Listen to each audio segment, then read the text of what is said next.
Have you ever experienced stress coming into the hospital for Logan's appointments? If so, how have you coped with this stress? Just sometimes you just really shake your head. There'd be appointments weekly in the beginning, and none of them had any good news. You got to the point where you were like, how much can I actually take on? You know, how much more can they possibly expect from one person? Being me, who's responsible for all her treatment, her care, and pushing her in the home therapy. I mean, I'd spend 14 hours a day on Logan to get her where she needed to be, to get her up walking, to get her in a sitting position, you know what I mean, to get her to use her hands, not just one hand, but two hands, you know what I mean, incorporating, correct table manners and using silverware and, being able to grasp a cup. I mean, everything was therapy. From the moment that you woke up, from starting breakfast and the therapy at the breakfast table, to the moment that she went to bed and she'd be passed out because, it's 14 hours later and I'm stretching her because at this point she's just exhausted, and now I can finally get the stretch I really want because she's not fighting with me during the day. It's an ongoing thing, it's constant. It's an adjustment because you feel like you finally made some strides ahead, and then they have a growth spurt, and now you're taking some strides behind.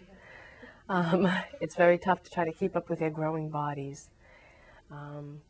And that's, I think, where a lot of frustration comes in for everybody, because you've worked so hard to make those couple of steps, and you're so excited when you do get a good report.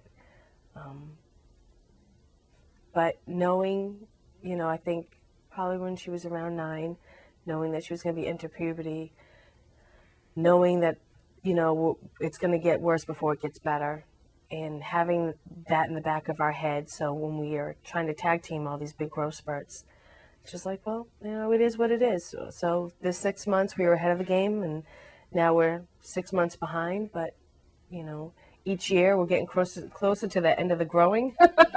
So we're getting to the end of that challenge, and then we can hopefully work on maintenance once her body is conditioned and done growing, and she'll be old and mature enough that she's really handling a lot of her care.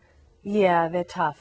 They're very tough. I'd have to say one of the things keeping in the back of your mind is knowing that you're probably going in for one procedure, most likely an orthopedic issue, and understand that something else might come up. Nothing never seems to be what it seems to be. That's been my experience with Logan. She always seemed to just catch something else, or would get run down, that type of thing. So we always knew a 2-day stay might turn into a 10-day stay or a 14-day stay. That was by experience, you know what I mean? That was as we were going through other procedures. Everybody heals differently. There's some kids that are in and out, and that's great, you know what I mean? And and the parents share those stories with you.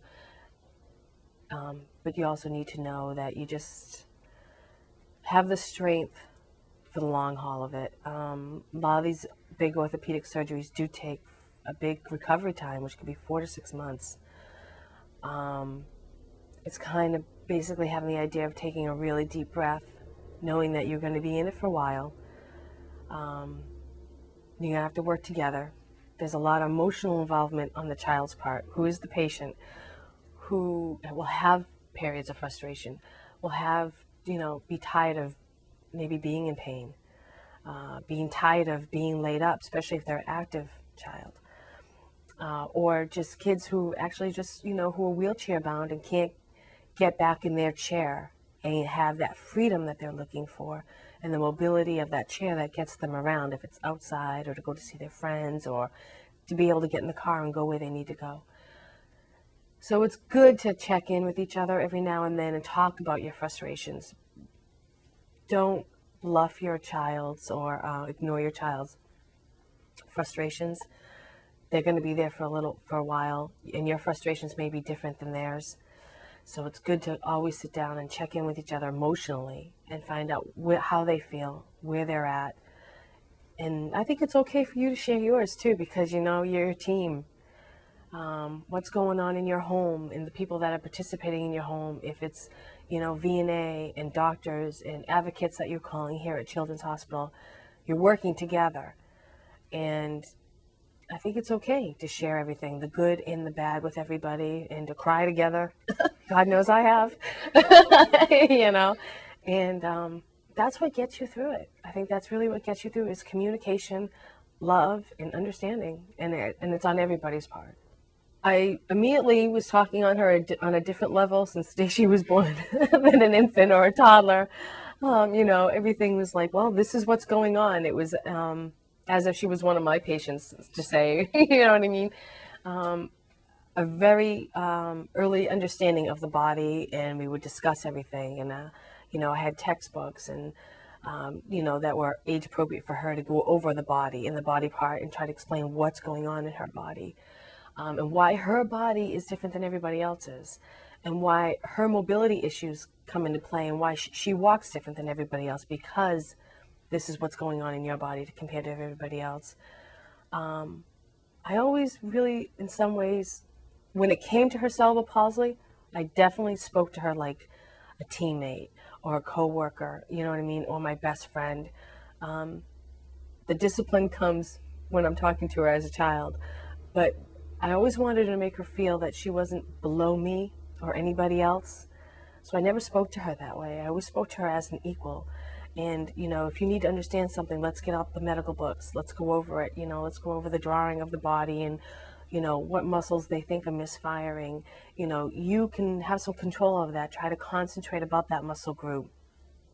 You know what I mean? This is why these exercises work on this muscle.